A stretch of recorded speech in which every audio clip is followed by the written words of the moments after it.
The episode that is nearest and dearest to my heart is the pilot, first episode.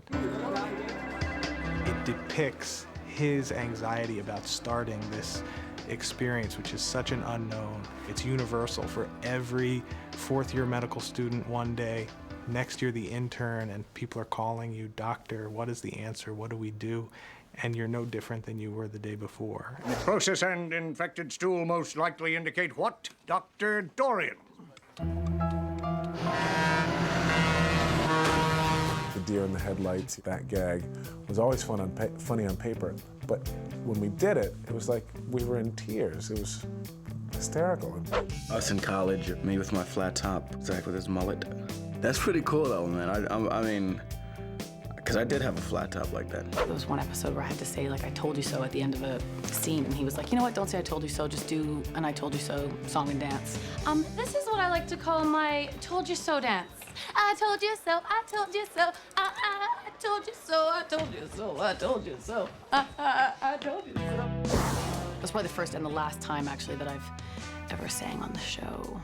Any time that there's a musical episode, I'm conspicuously absent. We did a musical Scrubs the first year. We had to put the surgeons and medical people against each other. We decided to do it like West Side Story.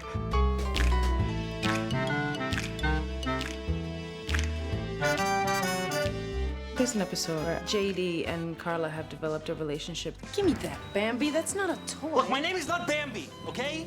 And their relationship gets strained by the fact that he's a doctor, she's a nurse. And they have like a really strong moment at the bus stop in the rain. You're a doctor, and you think that you're better than me because of it. Carla, I do not think... Admit it right now, I'll never respect you again. Okay, sometimes that's true. I like the one where I come onto the floor, the ICU, and everybody who's alive, when I come on, I want them to be alive when I leave. Listen up. I have been cursed to work the night shift with you chuckleheads, which means if you screw up today, I'm gonna hit you hard, I'm gonna hit you fast. It's really Sarah's episode. Our writers really found her character and didn't make her a cute little girl anymore, but this really unbelievably vibrant young woman. And there's this great moment in it where Sarah's walking past camera and Cox taps her on the shoulder and tells her to come here. And it's just great shot. If a movie director was here shooting it, it wouldn't have been any better.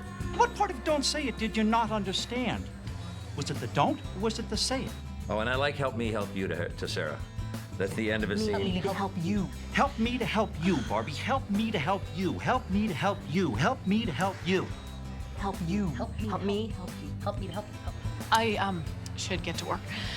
That would be lovely. One of my favorite moments from the first season is when Adrian Wenner was annoying Elliot and going whack whack whack whack. And that was totally spontaneous on the set.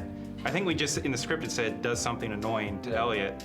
And we were doing that in the writer's room for weeks. If you're not gonna help, get the hell out of my face and just go wait for your trust fund to mature. Dr. Reed, can I see you a minute? Dr. Kelso, I am so sorry. We should not talk about the first year without speaking of my old lady, right? No, useless. Are you a good doctor?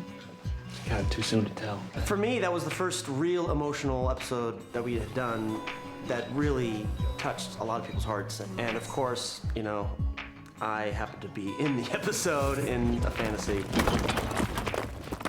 Elliot became powerful, and Turk bonded with the patients in a way that he never had before, and JD sort of got through his first death, and she was okay with dying, and she sort of helped him, made him evaluate his life.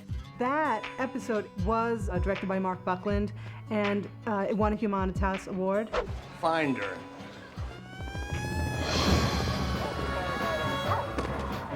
We had to go out into the parking lot and actually jackhammer a hole into the asphalt and dig a trench for her to emerge out of, and she comes out of the hole with her walker, you know. And that's when I realized this show is like completely different from anything I've been part of, you know. One of my favorite things about Scrubs is that even though it's a comedy, it really takes the time to slow down and deal with real issues, either in relationships or, you know, with the realities of working in a hospital. So we had an episode where we had to kind of live through and foreshadow JD and Elliot's romance, coming together, breaking up. We keep going back to the day that they spend their day in bed together, and they keep eating pizza, so the pizza becomes like a clock. The wheels are going down. It was a very inventive show where a shrink had been called in to talk to all of the doctors about their life. And of course, as they do it, a lot of interesting things get revealed. Relationships are so fragile. It just takes one thing, one tiny little offense, and it can snowball on you. And it was very interesting. At one point, we had talked about, in order to get the show down, to cut it down. And I really admired Bill when he said, I'm not going to do this to the actors. They nailed these things, they worked hard on them, and I'm not going to cut them up and not keep them intact. So we still haven't been able to cut it down, because we still have to cut shows down in the end. And during the end of the first summer, we did a rerun of all the shows, and that one didn't get into the arc because we had a long show in our hands. I've always been so sure about everything in my life. I was sure that I wanted to be a doctor, and I was sure that I was going to be married by the time I was 25. But relationships, I always heard that when they were right, they were easy.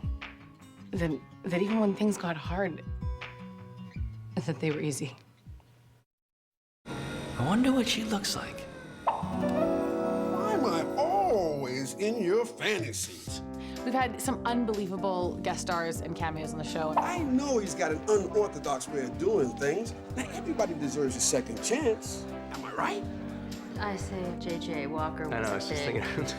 Who are you? When you get to bring in these kind of pop culture, TV icons that we grew up with, it was exciting. I miss Jimmy Walker, man. For a while, I got a sense that Jimmy Walker was gonna be like my sensei. You got a problem, man. The fact that Carrot Top would come on and be a fantasy of what the world's most annoying person could be made me laugh. All right, welcome to the ICU! Brendan's my #1 draft pick, Brendan Fraser. He was terrific.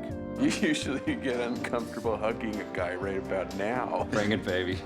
Brendan wanted to do a show under one condition. He said, I want to do a 2 episodes so I can actually come up with a character. Me so cranky!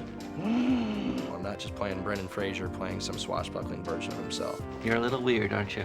Just a little bit. To have John Ritter on the show was awesome. Dad? Hey, Mr. Dorian. Hey, boys, what's shaking?